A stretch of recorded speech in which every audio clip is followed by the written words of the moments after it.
탐정의 눈으로 사건을 들여다봅니다. 탐정 손수호.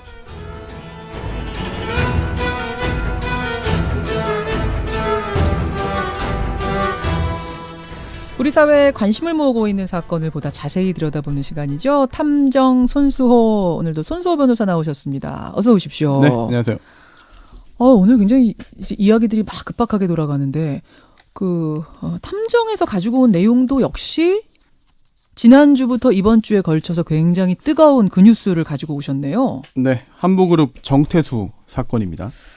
해외 도피 중이던 4남 아들이 지난주에 붙잡혔죠. 네, 그렇습니다. 98년부터 21년째 해외 도피 중이었던 4남 정한근 씨가 체포돼서 국내로 압송됐죠.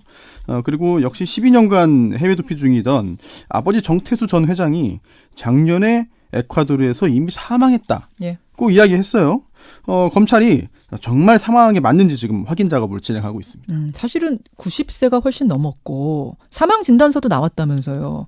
네. 실제로 사망했을 가능성이 상당히 높은데도 꼭 사망 여부를 아주 확실하게 확인해야 되는 이유가 있는 거죠. 그게 오늘 이 사건을 골라서 다루는 이유인데요.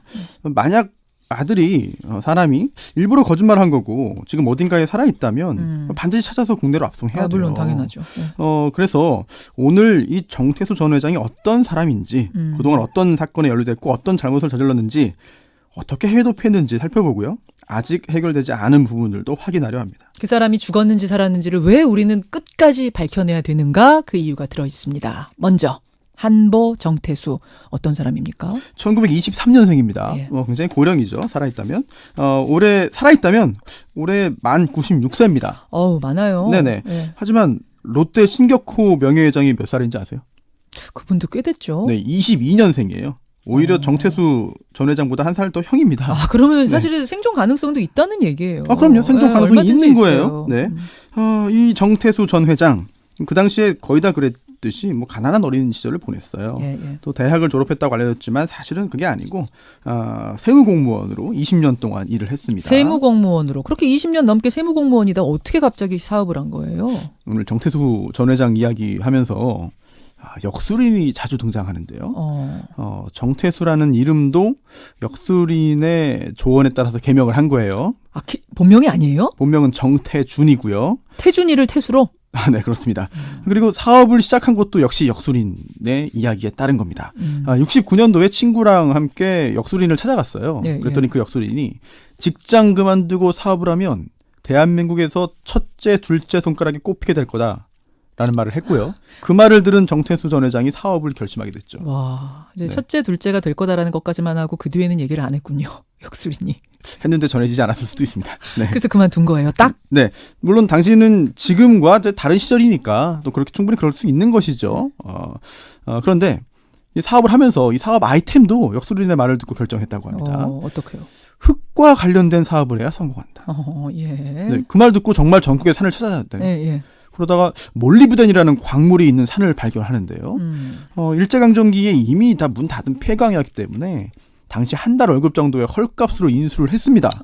그리고 거기서 이제 채굴한 그런 광물을 해외에 수출하기 위해서 만든 회사가 바로 한보 상사였어요. 그럼 광물 수출 회사로 처음 시작을 했는데. 네, 그 한보 상사가 한보 그룹의 시작이 된 거죠. 어떻게 하다가 그럼 건설업으로 뛰어든 거예요? 역시 또 역술인의 조언에 따른 겁니다. 이 광산 운영에서 돈을 많이 벌었어요. 그래서 그 돈을 어떻게 활용할까 하다가 건설업에 뛰어들었는데요. 쓸모없어 보이는 땅을 사서 거액의 대출을 받습니다. 그래서 그 돈으로 아파트 단지를 조성하는 방식으로 큰 돈을 또 벌었어요. 시작은 서울 구로구 일대였는데요. 79년도에 지은 그 유명한 음마 아파트. 또 83년에 지은 미도 아파트. 미도 아파트도 거기서 지은 거예요? 그렇습니다. 대치동? 네. 많이 들어본 그 아파트들로 돈을 벌었습니다. 그래서 결국 한보그룹이 재벌그룹의 반열에 오르게 됐죠. 그러니까 그 당시 여러분 지금의 대치동이 아니라 그 당시 대치동 그 쓸모없는 땅들 버려진 땅들을 왕창 사서 거기다가 대규모 아파트 단지 분양 성공. 그러면서 계속 사업을 확장한 거죠. 그렇습니다. 그 후에도요. 건설업뿐 아니라 시베리아 가스전 개발, 제약 사업, 또 논란의 수소지구 개발 사업, 당진제철소 건설 사업 이런 큰 사업들을 계속 벌이고요. 그 과정에서 벌어진 게 바로 수서비리 사건과 한보 사태죠. 둘 다 엄청난 파장을 일으켰죠. 한국 사회에. 큰 사건들입니다. 하나하나 떼도 오늘 다 소개하기 힘들 정도인데 맞아요. 요약해서 말씀드리면요. 우선 수서비리.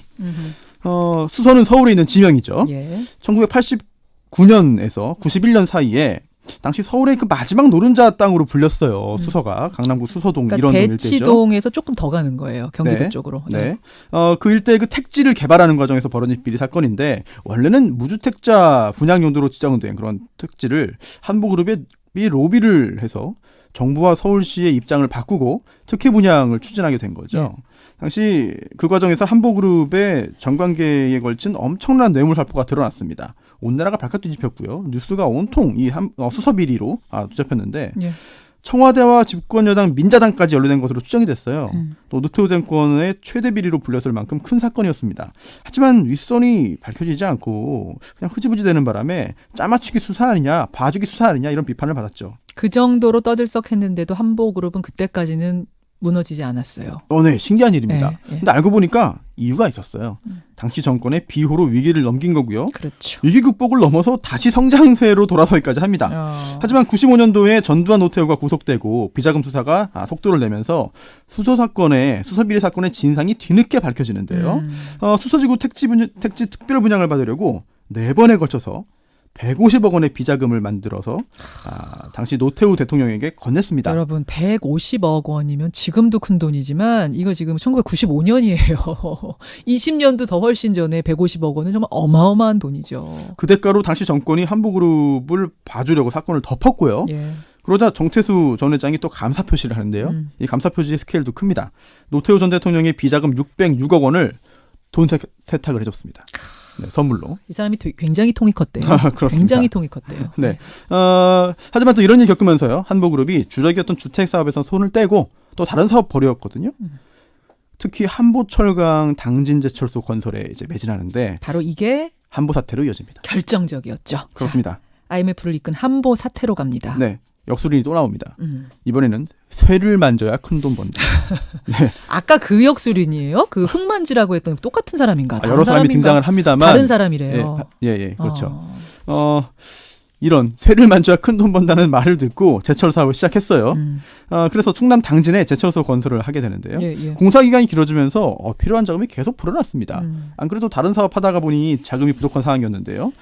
이미 회사 상황이 좋지 않았고 또 이런 대규모 대출을 받아도 상환하지 못할 그런 상황이었어요. 예. 하지만 은행은 거액을 대출해 줬습니다. 어떻게요?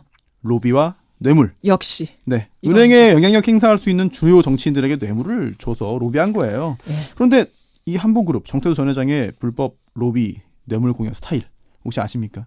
아까 제가 말씀드렸잖아요. 네. 통 큰 로비. 이 통이 정말 큽니다.